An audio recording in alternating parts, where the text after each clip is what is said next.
ओम नमः सिद्धेभ्यः। ओम नमः सिद्धेभ्यः। ओम नमः सिद्धेभ्यः। मंगलम भगवान वीरो मंगलम गौतमो गणी मंगलम कुंद कुंदाद्यो जैन धर्मोस्तु मंगलम सर्वमंगल मांगल्यम सर्वकल्याणकारकम प्रधानम सर्वधर्माणां जैनम जयतु शासनम जैनम जयतु शासनम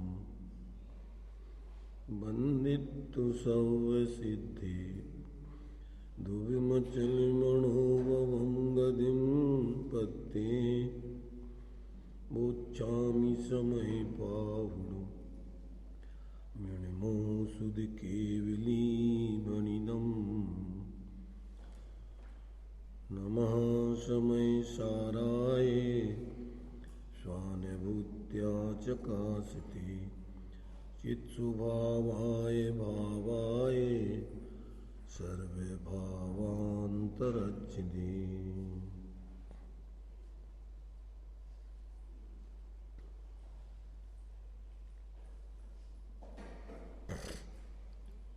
गाथा अपनी कल 83 चली थी। इसमें आचार्य देव ने इस बात को सिद्ध किया था कि परमार्थ से इस जीव का अपने परिणामों के साथ ही कर्ता कर्म संबंध और भोक्ता भोग संबंध है, पर द्रव्यों के या उनके परिणामों के साथ कर्ता कर्म संबंध आदि नहीं है। निमित्त नैमित्तिक संबंध होने पर भी कर्ता कर्म संबंध और भोक्ता भोग संबंध जिसमें व्यापकपना होता है उसी द्रव्य में पाया जाता है। इसलिए जीव के जो भी परिणाम होते हैं, चाहे शुद्ध परिणाम हो या अशुद्ध परिणाम, वास्तव में तो जीव उसमें व्यापता है, परंतु पर द्रव्यों के परिणामों में नहीं व्यापता। ये बात इस 83वीं गाथा में कही है। कल इसको अपन ने आचार्य अमृतचंद्र की टीका के माध्यम से पढ़ लिया था। आज जयसेनाचार्य देव की तात्पर्य वृत्ति टीका के माध्यम से देखते हैं। भावार्थ भी 2.5 लाइन का लिखा है, पहले उसको पढ़ लेते हैं। आत्मा के पर द्रव्य पुद्गल कर्म के निमित्त से संसार युक्त और संसार रहित अवस्था है। आत्मा उस अवस्था रूप से स्वयं ही परिणमित होता है, इसलिए वह अपने ही कर्ता भोक्ता है। पुद्गल कर्म का कर्ता भोक्ता कदापि नहीं है।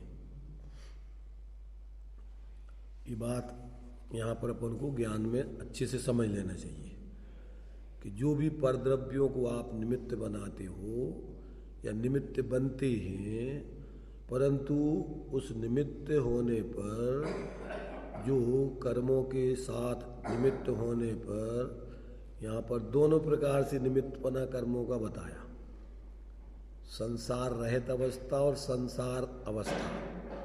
दृष्टांत दिया उन्होंने, कौन सा? समुद्र की उत्तरंग और निस्तरंग अवस्था का।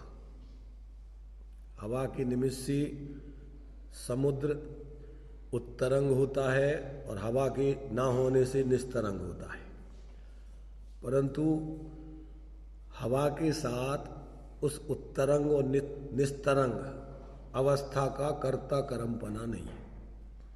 काय के साथ है? चाहे वो तरंगायत अवस्था हो और चाहे निस्तरंग अवस्था हो, उस उत्तरंग और निस्तरंग अवस्था का अर्थात तरंगायमान और निस्तरंग रूप शांत दशा समुद्र की जो होती है उसमें पानी व्यापता है, उसमें हवा नहीं व्यापती। इसलिए समुद्र तो अपनी उत्तरंग और निस्तरंग अवस्था का करता है, परंतु वो हवा का कर्ता आदि नहीं है, हवा का कार्य नहीं है। अपने ही द्वारा अपना ही कर्ता कर्म पना उसमें एक द्रव्य का दूसरे द्रव्य में पाया जाता है। अपने पर्यायों में ही वो क्या करता है, व्यापता है, यानी उत्पन्न होता है या उसको ग्रहण करता है और उस रूप परिणमित होता है। परंतु पर द्रव्यों में कोई भी द्रव्य न तो व्यापता है, न उसमें परिणमित होता है, न उसमें जन्म लेता है। ये बात यहाँ पर तो निस्तरंग और उत्तरंग, शांत और अशांत समुद्र की जो दशा होती है वो समुद्र अपनी उस अशांत और शांत दशा में व्यापता है और उसी का कर्ता और भोगता है। उसी अशांत दशा को और शांत दशा को समुद्र भोगता है, परंतु हवा को न करता है न भोगता है। ऐसे यहाँ जीव के साथ लगाना। अब तात्पर्य वृत्ति में देखिए इसी बात को स्पष्ट करते हैं। अब उससे यह सिद्ध होता है कि निश्चय से जीव का स्वपरिणामों के साथ ही कर्ता कर्म भाव और भोक्ता भोग भाव है, यही बतलाते हैं। निश्चय नयस एवं आदा अपाण में भी करेदी। जिस प्रकार हवा निमित्त होती है, तथापि निश्चय नय से समुद्र ही तरंगों को करता है, परिणमन करता है। इस प्रकार यद्यपि द्रव्य कर्म के उदय के सद्भाव तथा असद्भाव तथा सद्भाव में शुद्ध, असद्भाव में शुद्ध और सद्भाव में अशुद्ध भावों के होने में वो कर्म निमित्त हैं, तथापि निश्चय नय से निर्विकार परम स्वाचेतन संवेदन ज्ञान परिणत जीव केवल ज्ञानादि शुद्ध भावों को करता है, तथा उसी प्रकार अशुद्ध उपादान रूप से परिणत जीव ही सांसारिक सुख दुख आदि रूप अशुद्ध भावों को करता है। यहाँ परिणामों के परिणमन को ही कर्तृत्व जानना चाहिए, मात्र करता ही नहीं, अपितु वेदयदि पुणोतम चेव जान अत्तादु अत्ताड़म। वेदन करता है, अनुभव करता है, भोगता है, परिणमन करता है। उसको भोक्ता कहो, अनुभव करता कहो, वेदन करता कहो, परिणमन करता कहो। जैसे आत्मा स्वशुद्धात्मा की भावना से उत्पन्न सुखरूप शुद्ध उपादान से शुद्धात्मा को भोगता है, उसी प्रकार आत्मा अशुद्ध उपादान से अशुद्ध आत्मा को भोगता है। उसका कर्ता कौन है? आत्मा, ऐसा जानो। इस प्रकार निश्चय कर्तृत्व भोक्तृत्व का व्याख्यान करने वाली गाथा पूर्ण हुई।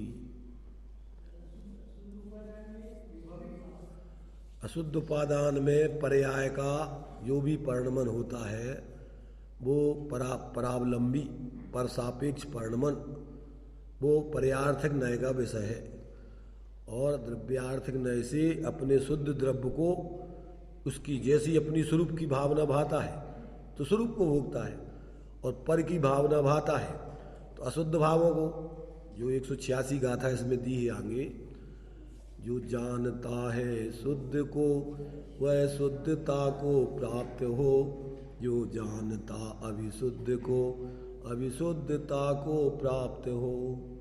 जो अपने को शुद्ध जानता है, देखता है, अनुभवता है, पर्याय में उसको शुद्ध ही आत्मा प्राप्त होता है, और जो अपने लिए अशुद्ध देखता है, जानता है, अनुभवता है, तो वो पर्याय में अशुद्धता को ही प्राप्त होता है। दूसरे लोग बोलते हैं जाकी रही भावना जैसी, तिन मूरत पाई प्रभु तैसी। जैसी तुम्हारी भावना है वैसा तुम्हें उसका फल प्राप्त होगा। अगर तुम अपनी शुद्ध भावना स्वरूप की परमात्मा स्वरूप भावना भाओ तो परमात्मा दशा को पाओ, और यदि अपने को अशुद्ध रूप में अनुभव करते रहो तो अशुद्धता ही रूप में परिणाम बिगाड़ते रहो। ये तुम्हारे ऊपर है। बंध मोक्ष परिणाम अनीस है, ऐसा कहत श्री जिनमाणी। ताते परिणामन की समाल में गाफिल मत हो प्राणी। तो निरंतर अपने लिए अपने परिणाम कहाँ जा रहे हैं, किस में लग रहे हैं, क्या अपन अपने आप को मान रहे हैं, क्या अपन अपने आप को जीव स्वरूप चैतन्य स्वरूप अनुभव करते हैं, या शरीर आदि रूप अनुभव करते हैं, या रागी द्वेषी अनुभव करते हैं, या सुखी दुखी अनुभव करते हैं, या स्त्री पुरुष अनुभव करते हैं, क्या अनुभव करते हैं। जैसा अपने को तुम जानोगे, मानोगे, अनुभव करोगे, वैसे ही तुम परिणति में हो जाओगे। अपने को चैतन्य स्वरूप जानो, मानो, अनुभव करो तो आप परिणति में, पर्याय में चैतन्य स्वरूप हो जाओगे। जैसे पानी को जिसमें डालो मिला दो उस जैसा हो जाता है, ऐसी परिणति को जिसमें जोड़ो उस जैसी परिणमन करने लगती है। तो ये तो टेक्निक है। इसलिए अपने भावना भाने में अपन क्यों किसी प्रकार से कंजूसी करें और विपरीतता करें। अपनी भावना तो अपन ऊंची से ऊंची भाव, जैसा अपना, जैसे भगवान का स्वरूप है, इसलिए अपन को कहा गया है कि तू वह है जो है भगवान। तेरे में भगवान में परमार्थ से कोई अंतर नहीं है। अंतर यही ऊपरी भावों का, मान्यता का, बस इतना सा अंतर है। और अगर जैसे भगवान अपने को चैतन्य स्वरूप अनुभव कर रहे, तुम भी अपने को चैतन्य स्वरूप अनुभव जानो, मानो, अनुभव करो तो तुम भी भगवान ही हो। भगवान में तुम्हारे में मान्यता का अंतर है, स्वरूप का अंतर नहीं है। भगवान कहाँ से आए?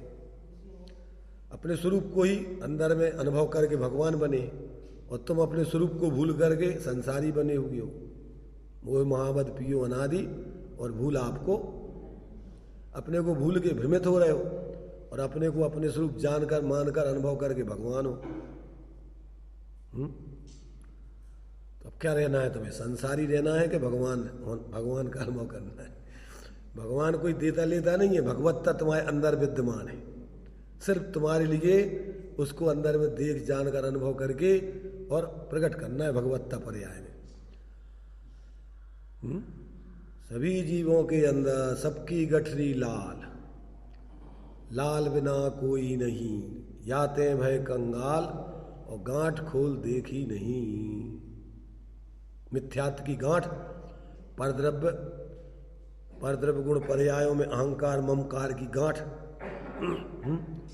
उसके निमित्त से होने वाले विकारी परिणामों में एकत्व की गांठ, ये तुम्हारे लिए, तुम्हारे चैतन्य लाल को क्या है, खो देने में कारण है।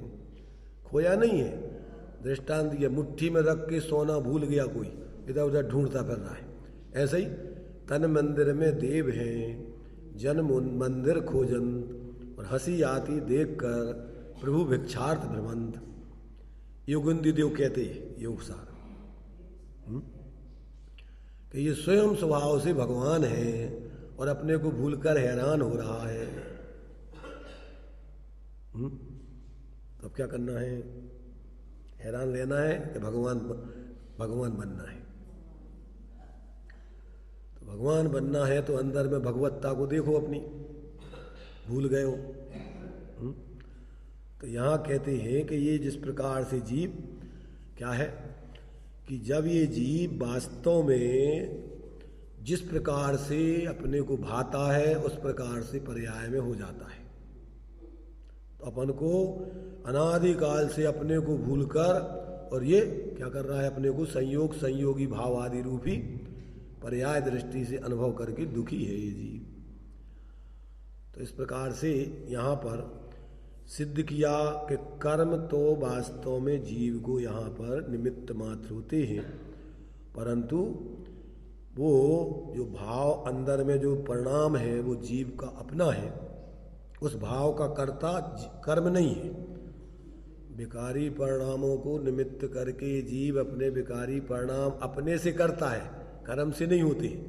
कर्म तो निमित्त मात्र, ये स्वयं बनाता है तो होते। और जब ये कर्म का अवलंबन छोड़ देता है तो फिर ये भगवान बना बनाया है।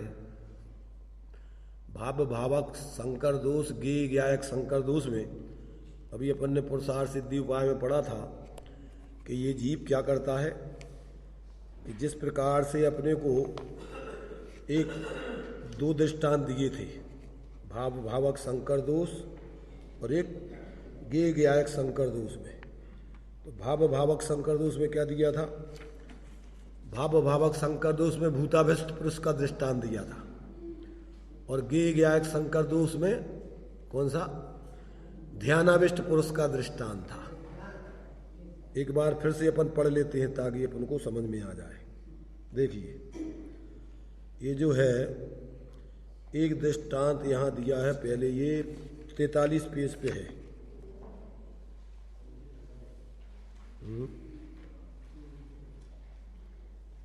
43 पेज से आगे आ गया, उस पे है आगे, देखिए 44 पेज पर।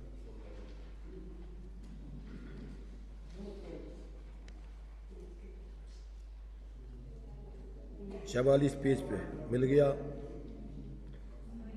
तो यहाँ पर दिया है इन्होंने, ये दिया है, मोटे अक्षर दिए हैं। आपने ही तो ये प्रश्न उठाया था, आपने ही तो रागादि भावों को जीवकृत कहा था, अब यहाँ उन्हें कर्मकृत कैसे कहते हो? इस प्रश्न के उत्तर में ये दो दृष्टांत दिए हुए हैं। देखिए, रागादि भाव चेतना रूप है, अतः उनका कर्ता जीव ही है, परंतु यहाँ श्रद्धान करवाने के निमित्त, माने स्वभाव का श्रद्धान करवाने के निमित्त मूलभूत जीव के शुद्ध स्वभाव की अपेक्षा से रागादि भाव कर्म के निमित्त से होते हैं, इसलिए उन्हें कर्मकृत कहा है। वस्तु स्वरूप समझाने के लिए जीव में होते, इसलिए जीव के हैं, और अपना स्वभाव नहीं है, कर्म के निमित्त से होते हैं, इसलिए स्वभाव का बोध कराने के लिए उनको कर्मकृत भी कहते हैं। पानी गर्म हुआ है तो वो अग्नि से हुआ है या अपने से हुआ है? ऐसा नहीं कहना अपने से हुआ है, एकांत से। अपने से हुआ है तो सदा होते रहना चाहिए, अपन सदा रहेंगे। क्योंकि वो अग्नि के हुआ तो अपने में ही गर्म है, अपने ही पर्यायगत योग्यता से है, वो उसका द्रव्य स्वभाव नहीं है, और वो अपना पर्याय स्वभाव भी नहीं है। यदि अग्नि का संयोग अलग कर दिया जाए तो पानी गर्म नहीं हो सकता अपने आप। ऐसे ही जीव के साथ जीवों से कर्मों को सर्वथा अलग कर दिया जाए, जैसे सिद्ध भगवान को अलग कर दी, अलग हो गए वो। अब सिद्ध भगवान अशुद्ध हो सकते कभी? तो ये तो संसार दशा में जीव अपने को भूलकर कर्म के उदय में जुड़कर मोह राग द्वेष के विकारी परिणाम करता है। यदि ये कर्म के उदय में ना जुड़े तो कर्मों का बंधे हुए कर्मों की संबर निर्जरा हो जाए, आगे के लिए कर्म बंधे नहीं तो ये मुक्त हो जाए। परंतु ये तो अनादिकाल से कर्म संयुक्त दशा में रागादिक पूर्वक ही जी रहा है, इसलिए अपने को स्वभाव का इसका बोध है ही नहीं कि मेरा स्वभाव ज्ञाता दृष्टा है। देखो, इसको पूरा पढ़ते इसमें आपको भाव पूरा समझ में आएगा। देखिए, जैसे किसी मनुष्य को भूत माने व्यंतर लगा हो तो वह मनुष्य उस भूत के निमित्त से मिल गया सबको। पढ़ो, जोर से पढ़ो तुम, चलो। जैसे किसी मनुष्य को भूत व्यंतर लगा हो तो वह मनुष्य उस भूत के निमित्त से नाना प्रकार की विपरीत चेष्टाएं करता है। भूत कहो या व्यंतर कहो, एक ही बात है। उन चेष्टाओं का कर्ता तो वह मनुष्य ही है, परंतु वह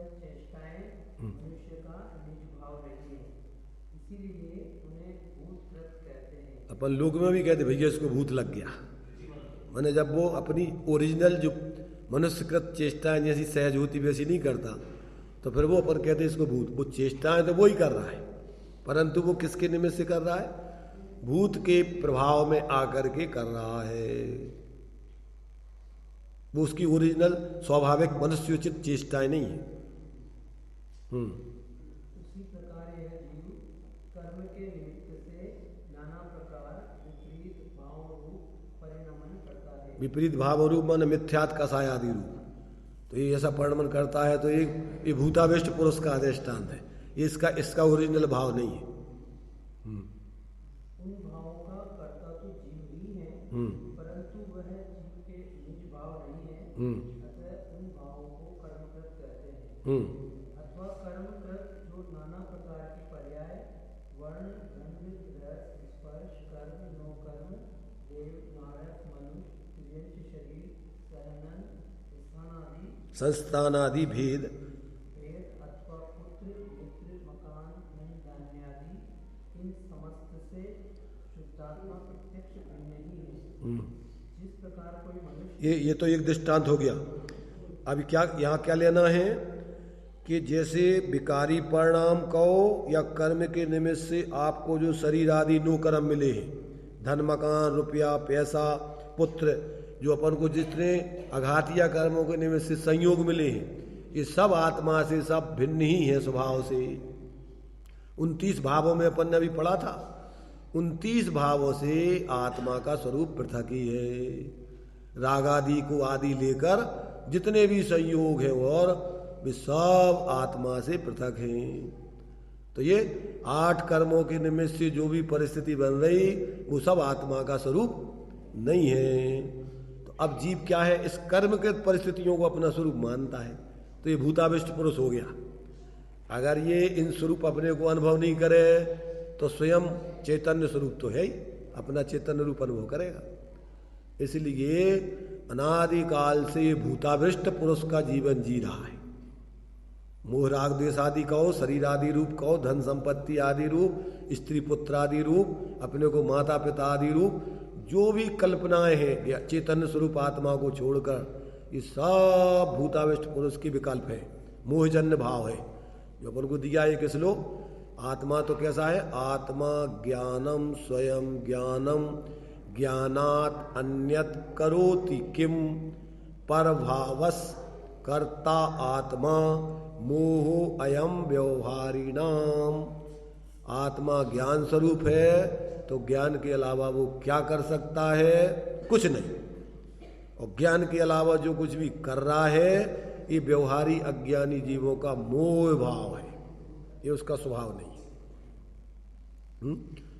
ज्ञानानुभूति रेव आत्मानुभूति, ज्ञान की अनुभूति ही आत्मा की अनुभूति है, और बाकी जो कुछ भी विकल्प है वो सब मोह के भाव हैं। ज्ञान सो ही आत्मा, अन्य सो ही कर्म, बस इतने से समझ ले जिनवाणी का मर्म। तू ज्ञान स्वरूप है, ज्ञान स्वरूप था, ज्ञान स्वरूप ही रहेगा, पर अपने ऐसे ज्ञान स्वरूप चैतन्य को भूल के, क्योंकि जीव का लक्षण क्या है? चेतन को है उपयोग रूप, जानना देखना चैतन्य स्वरूप। ऐसा अपने को नहीं जान के और कुछ भी जानना, ये सब अपने स्वरूप के बारे में भ्रम है। तो ये सारे के सारे क्या है? ये मोहकृत भाव है सब। भूताविष्ट पुरुष का दृष्टांत इसको दिया है, कर्म के उदय में होने वाले ये भाव भूताविष्ट पुरुष की। अब दूसरा दृष्टांत, जिस प्रकार कोई मनुष्य अज्ञानी गुरु के कहने से एकांत झोपड़ी में बैठकर भैंस का ध्यान करने लगा, भैंसे का ध्यान करने लगा, अपने भैंसे के समान विशाल शरीर वाला चिंतन करने लगा, और आकाश जितना ऊंचा सींग वाला अपने को मानकर सोचने लगा कि मैं इस झोपड़ी से बाहर कैसे निकलूंगा। यदि वह अपने को वैसा न माने तो मनुष्य स्वरूप तो स्वयं नहीं। क्या कह रहे? अब इसमें क्या लगाना? गे ज्ञायक संकर दोष। आत्मा है तो ज्ञान स्वरूप, और ज्ञान में जो भी गे ज्ञात होते हैं उन सब को ज्ञान की अवस्था में विशेष आकार जो बन रहे वे भी सब ज्ञान ही है, परंतु उसमें वो ज्ञान को नहीं देख के ज्ञेय रूप जानता है। तो अपने लिए जो जो ज्ञान में ज्ञेय बनते उस रूप अनुभव करता है। क्या हो गया ये ध्यानाविष्ट पुरुष हो गया। अपने को अगर वो अन्य रूप ना ध्यावे तो ज्ञान बना, जैसे वो मनुष्य अपने को भैंसा नहीं माने तो मनुष्य तो बना बनाया है, ऐसे अपने को अन्य कल्पना नहीं करे तो ज्ञान स्वरूप प्रत्येक आत्मा तो है ही। इसलिए अपन को दिया कि भैया माँ चिट्ठय माँ जमपय माँ चिंतय, परावलंबन करके तुम क्या करो, बाहर की कोई चेष्टा मत करो, विचार मत करो और जाप आदि विकल्प मत करो, अथवा किसी पर पदार्थ में मोह मत करो, राग मत करो, द्वेष मत करो। माँ मुज्जय माँ रज्जय माँ दुस्सय इट अनिट अत्थेसु। यदि आपको अपने उपयोग को अपनी आत्मा में स्थिर करना चाहते हो, शांत करना चाहते हो, तो किसी पर पदार्थ में मत जुड़ो, किसी में मोह राग द्वेष मत करो। तो क्या हो जाएगा कि ज्ञाता दृष्टा आत्म राम तुम हो, वैसे की वैसी रह जाओगे।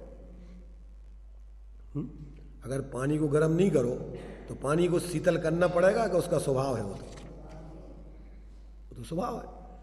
अगर ये मिथ्या कल्पनाएं नहीं करे तो चैतन्य स्वरूप तो भगवान सिद्ध भगवान है, वे क्या कर रहे, कुछ नहीं कर रहे, सहज ज्ञाता दृष्टा रह रहे।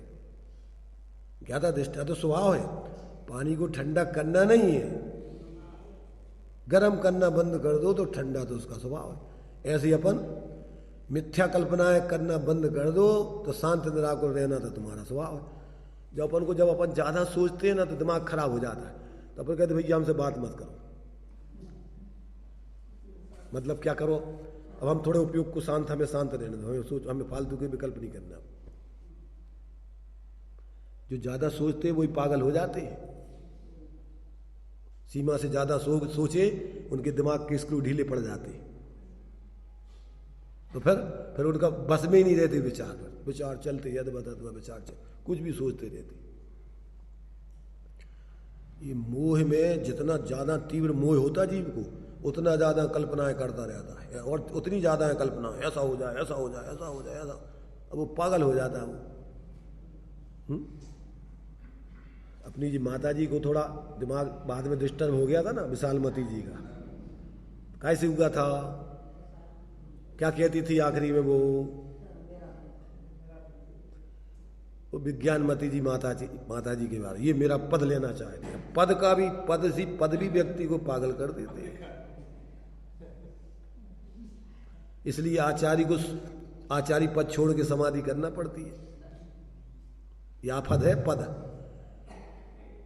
आदि व्याधि उपाधि, ये पद उपाधियां हैं, उपाधियां सब, और इन तीनों से रहित समाधि होती है।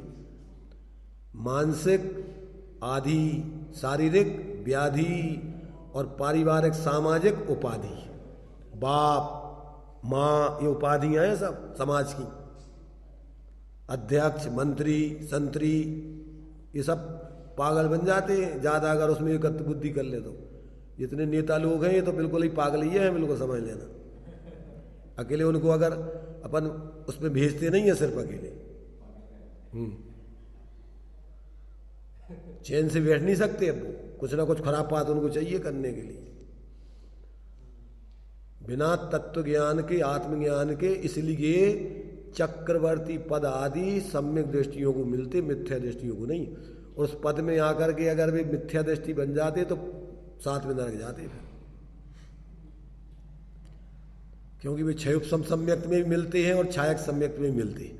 तो छायक सम्यक दृष्टि तो नियम से फिर वो दीक्षा लेता है अथवा स्वर्ग आदि जाता है, वो तो नरक जाते ही नहीं। दीक्षा लेकर के ही अगर पूर्णता नहीं कर पाए तो स्वर्ग चला जाता है, पर साधना करता है वो चक्रेश्वरी सु नरकेश्वरी, उस पद में राजेश्वरी सु नरकेश्वरी, वो जो है उस पद में परिग्रह में नहीं मरता, त्याग करके ही समाधि करता है।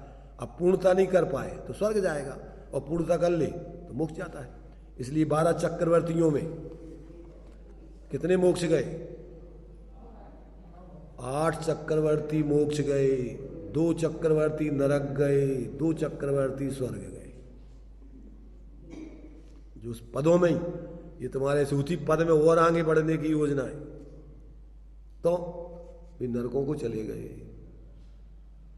परिग्रह में बहु आरंभ परिग्रहत्वम नारकस्यायुषा।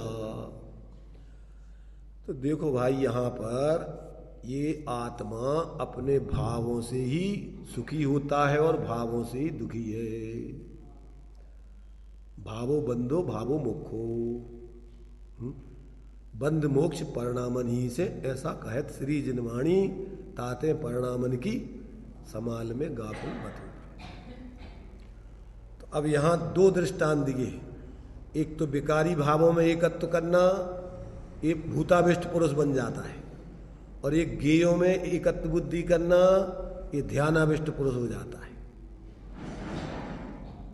एक हमने कविता लिखी थी इन दोनों प्रकार के भावों को बता करके, और तीसरा छंद दिया था अपने स्वरूप की सिद्धि का।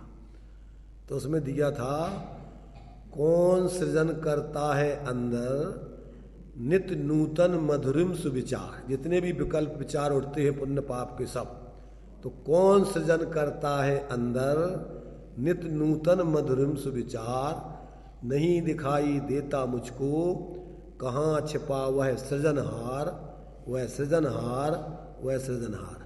इन भावों को पैदा करने वाला कौन है? लोग बोलते हैं कि हमारे विकारी, इतने विकारी भाव ये आते कहाँ से? तो ये तो विकारी परिणामों का है।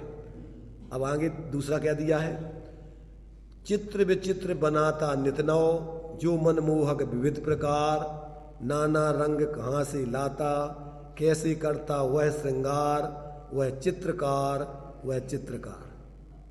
ये क्या हो गया? गे, अनेक प्रकार के ज्ञान में जो गे बनते हैं वे कहाँ से आते हैं, उसको कौन बनाता है? वो चित्रकार कहाँ है, वो कहाँ बैठा हुआ है?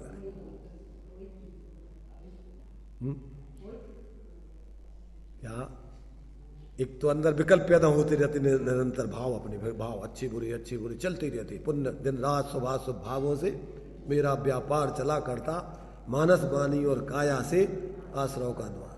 तो निरंतर विकल्प चलते रहते, विकल्प। तो कौन सृजन करता है अंदर नित नूतन मधुरम, अपन को बड़े अच्छे विचार उठते हैं, कहाँ से होते हैं पैदा? तो एक तो ये भाव, इसके बारे में जिज्ञासा है समझने की। दूसरा प्रश्न है, चित्र विचित्र बनाता नित नव, जो मनमोहक विविध प्रकार, नाना रंग कहाँ से लाता, कैसे करता वह श्रृंगार, वह चित्रकार, वह चित्रकार। ज्ञान में जो अनेक गेय के आकार बनते हैं, ये कहाँ से आते हैं? वो चित्रकार कहाँ से वो चित्र बनाता रहता है? अब उत्तर तीसरे उस छंद में, उसमें तो दो में तो अपन ने जिज्ञासा पर उठाया कि विकल्प कहाँ से आते और ज्ञान में अनेक प्रकार के जो आकार चित्र बनते, चित्र विचित्र, ये कहाँ से बनते? तो अब उसमें उत्तर है, जग की सुंदरता है जिससे उस बिन जीवन है निस्सार, वही प्राणनाथ है मेरा, दर्शन उसका सुखाधार, वह निराकार, वह चिदाकार।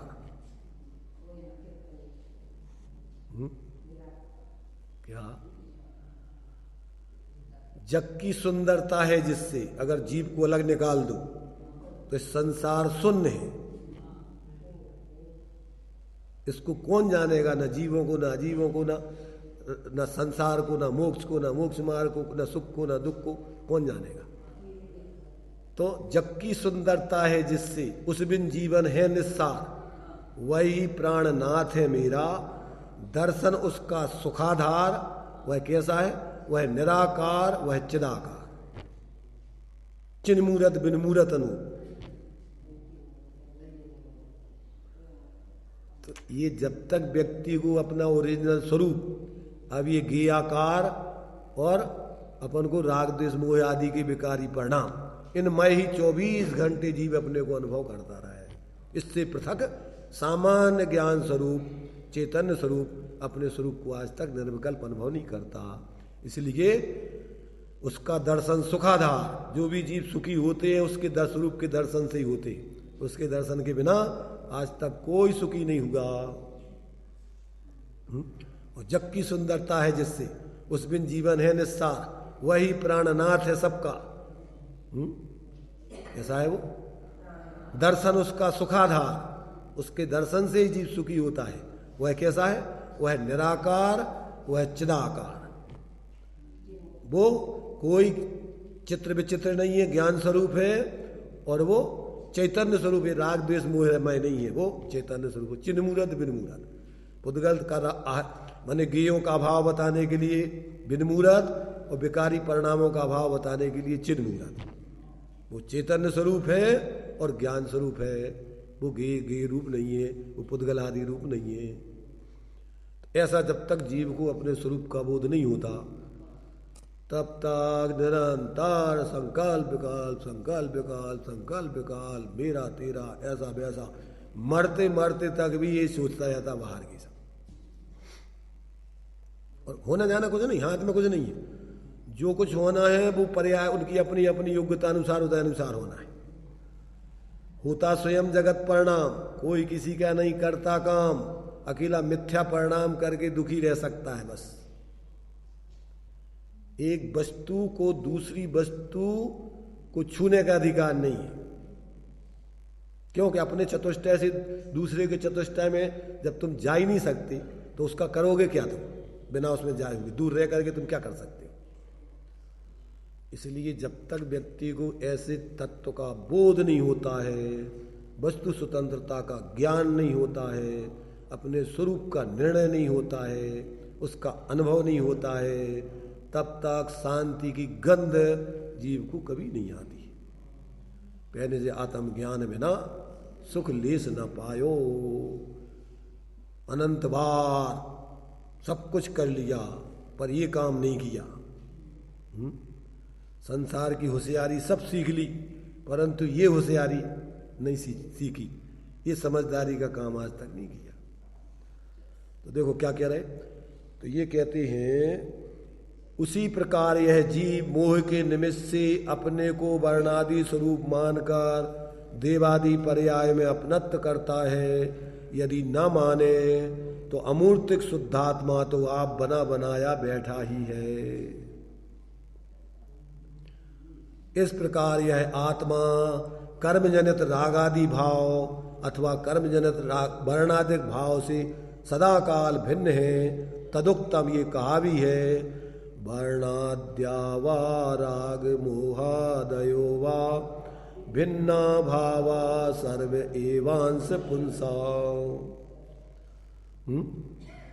यह आत्मा शुद्ध स्वरूप से वर्णादि और मोहादि भावों से भिन्न है, तो भी अज्ञानी जीवों को आत्मा कर्मजनित भावों से संयुक्त प्रतिभासित होता है। खलुसा प्रतिभासा भवबीजम, और निश्चय से यह प्रतिभास ही संसार का बीजभूत है।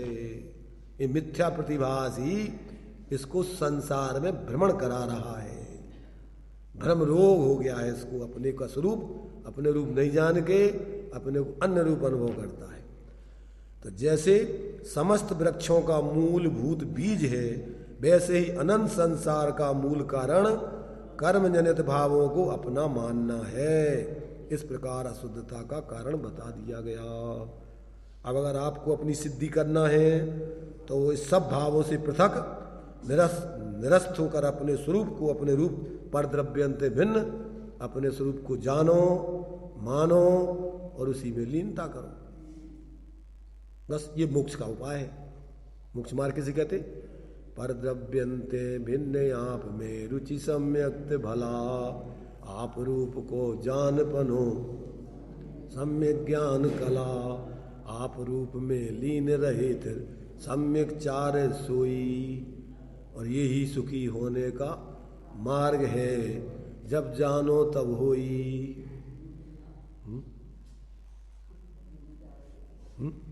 आत्म को है सुख सुख आकुलता बिन कहिए, आकुलता सिम्मा ही नताते, सिम्मक लागो चाहिए। और सम्यक दर्शन ज्ञान चरण सिम्मक, दो विध विचारो तो जो सत्यारथ रूप सुनिश्चय, ये जो परद्रव्य, ये तो मोक्ष मार्ग निश्चय है। और इसके लिए समझने के लिए व्यवहार बताया है सब, इसी की सिद्धि के लिए। और इसकी सिद्धि नहीं करो और व्यवहार ही में लगे रहो तो घूमते रहो। तो देखो भाई, आचार्यों ने तो अपना काम अच्छे तरीके से किया है। अपन ने आज तक आचार्यों की बात को अच्छे तरीके से समझा नहीं। अगर समझ लिया होता तो आज अपन को यहाँ समझाने और समझने की जरूरत नहीं होती। आज अपन आनंद भोग रहे होते और यहाँ पंचम काल में पैदा भी नहीं हुए होते। इस काल में तो यहाँ मिथ्या दृष्टि जीव ही पैदा होते हैं, सम्यक दृष्टि तो पैदा भी नहीं होते और सम्यक दृष्टि संसार में घूमते भी नहीं ज्यादा। अगर उत्कृष्ट साधना कर ली होती तो मोक्ष में होते, अभी थोड़ी साधना में कमी होती तो यहाँ नहीं होते। जहाँ और साधक ज्ञानी धर्मात्मा है वहाँ साधना कर रहे होते। अब कर सकते हैं पर चिंता की बात नहीं है। गलती हो गई तो कोई बात नहीं, अब गलती को रोते नहीं रहना है और गलती करते नहीं रहना है। जो गलती कर गुजरता है उसे इंसान कहते हैं।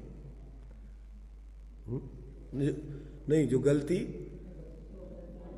गलती कर सुधरता है उसे इंसान कहते हैं। जो गलती कर सुधरता है, नहीं गलती कर चुका माने गलती छोड़ बैठा है उसे भगवान कहते हैं। और जो गलती पर गलती करे उसे शैतान या हैवान कहते हैं। जो गलती छोड़ बैठा है वो भगवान है। जो गलती क्या करता है, गलती करके सुधार कर लेता है उसे इंसान कहते हैं। और जो गलती पर गलती किए जाता है वो शैतान कहलाता है।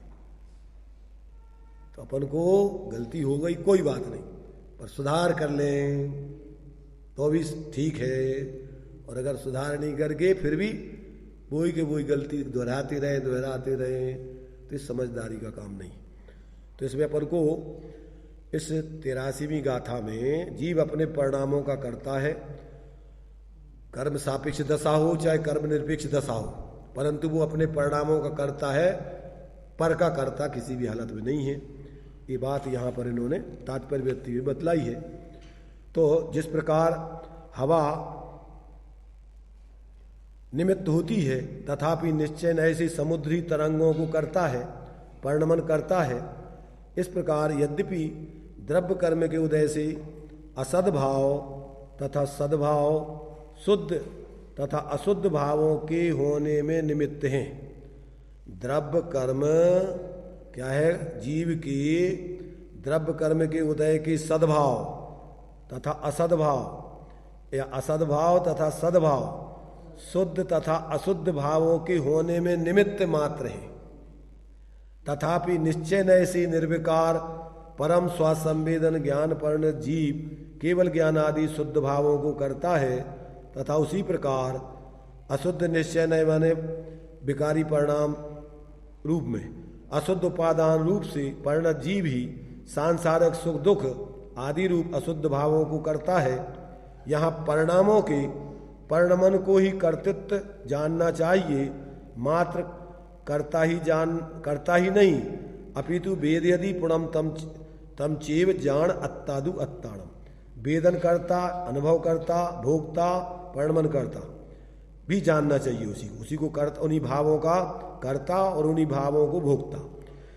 जैसे आत्मा स्वाशुद्ध आत्मा की भावना से उत्पन्न सुखरूप शुद्ध उपादान से शुद्ध आत्मा को भोगता है, उसी प्रकार आत्मा अशुद्ध उपादान से अशुद्ध आत्मा को भोगता है। उसका कर्ता कौन है, तो कहते आत्मा है, ऐसा जानो। इस प्रकार निश्चय कर्तृत्व भोक्तृत्व का व्याख्यान करने वाली गाथा पूर्ण हुई। तो निश्चय, यहाँ निश्चय में तीनों निश्चय और चारों निश्चय लगा लेना। वैसे यहाँ परिणामों को ले रहे हैं तो 3 प्रकार के निश्चय को इसमें गर्भित कर लेना। अशुद्ध निश्चय नए, एक देश शुद्ध निश्चय नए और पूर्ण निश्चय शुद्ध निश्चय नए, साक्षात निश्चय नए। तो केवल ज्ञान आदि शुद्ध भावों का और एक देश शुद्ध भावों का और मोह राग देश आदि अशुद्ध भावों का। आत्मा तो इन भावों का ही कर्ता भोगता है, पर द्रव्य उनके भावों का कर्ता भोगता किसी भी हालत में नहीं है, चाहे मिथ्या दृष्टि हो चाहे सम्यक दृष्टि हो। ये बात अपन को समझ में आना चाहिए। निमित्त आप किसको बना रहे तुम जानो, पर तुम तो अपने भावों के कर्ता भोगता हो। तो जिन निमित्तों के जिन निमित्तों में जुड़ने से या जैसा मानने से अगर तुम्हारे विकारी परिणाम होते हैं, उस प्रकार का संयोग सानिध्य आदि करना योग्य नहीं। और जिन निमित्तों से, जिन व्यवहार से तुम अपने स्वरूप से जुड़ जाओ, उसका सानिध्य करके और अपना ये कार्य कर लेने लायक है। निमित्त तुम्हारे भावों के करता नहीं है। ये तो अपन को निश्चय का स्वरूप बता दिया। अब आगे शिष्य ने प्रश्न किया कि व्यवहार भी तो बतलाओ कुछ हमें। निश्चय की बातें करते रहोगे कि व्यवहार भी बतलाओगे कुछ? तो आचार्य कह रहे हैं कि व्यवहार भी बतलाएंगे, पर उस व्यवहार के स्वरूप को हम जैसा बतलाएंगे वैसा समझना, अपने मनमाने तरीके से नहीं समझना। उस व्यवहार को अभी अपन नहीं समझेंगे, अभी तो निश्चय को चिंतन मनन करें। अभी आगे देखेंगे, टाइम तो अपना भी हो गया है। इसलिए 84 गाथा में अब व्यवहार का स्वरूप भी बतलाते हैं। देखो, व्यवहार का स्वरूप अपन को यहां तो किस व्यवहार की बात कर रहे हैं? जो व्यवहार अज्ञानी लोग जिसको व्यवहार कहते हैं, उस व्यवहार की बात बतला रहे हैं। ज्ञानियों का व्यवहार तो ये है सद्भूत व्यवहार, और अज्ञानी असद्भूत व्यवहार को ही क्या मानते हैं? वो व्यवहार और परमार्थ व्यवहार क्या मानते हैं? आगे इस व्यवहार में दोष बताएंगे। देखो, ये 84वीं गाथा बताएंगे व्यवहार की, क्योंकि ये सब बाह्य व्यवहार अज्ञानी जीवों का व्यवहार है।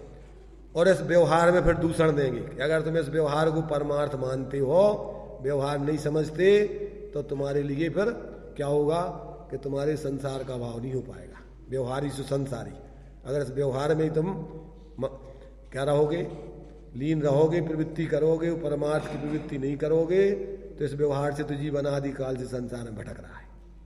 तो आगे व्यवहार को बताएंगे और उस व्यवहार में दूषण भी बताएंगे, और परमार्थ की सिद्धि करके तुम्हारा आत्महित का प्रयोजन वास्तव में इस व्यवहार के अवलंबन को छोड़कर एकमात्र परमार्थ के अवलंबन करने से ही सिद्धि होती है।